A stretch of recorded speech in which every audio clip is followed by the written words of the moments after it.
In September 1989, the Voronezh City Park claimed UFO incident in Russia.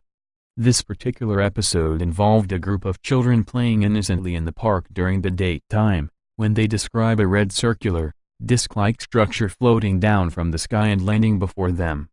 From this disc emerged a three-eyed, 9-feet-tall alien, which brandished a laser ray gun. It used this gun to shoot one of the boys who basically disappeared before their eyes. The other people could do nothing. However, when the alien took off in his red disc, the boy magically reappeared. UFO sightings on farmland are not uncommon. However, in Newark in April 1964, perhaps one of the most bizarre occurred. Gary Wilcox was working in his farm when he saw a long object land into one of his fields in the short distance. He approached the object in his tractor, only to find two aliens inside covering their faces. He had a good chat with them, they asking him many questions before they told him that they wanted to borrow some soil, because they were carrying out earth studies. Wilcox went to fetch a bag of fertilizer for the aliens, but they had gone. The bag later disappeared on its own, with the creatures seemingly have returned, for what they had forgotten.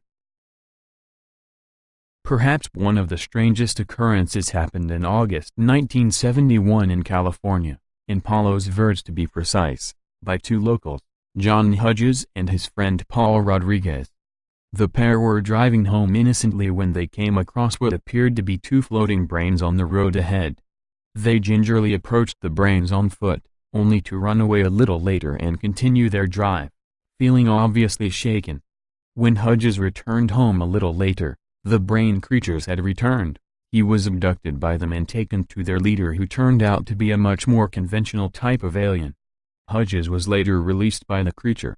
He later described the brains as an out-of-body means for the aliens to explore and interaction.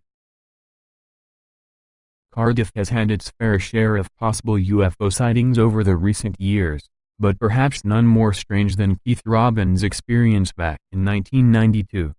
During a camping holiday, Robbins claims he and his party saw around 12 or more UFOs floating over their tents, and while they saw nothing of what was inside, their car and dog were mysteriously abducted and never returned. Around this time in general, several other sightings were reported. Cardiff seems to have been a hotbed of extraterrestrial sightings, many of which happened around the same time as the abducted car incident. It seems that aliens love to abduct cars, as the second on our list is of the same sort of variety.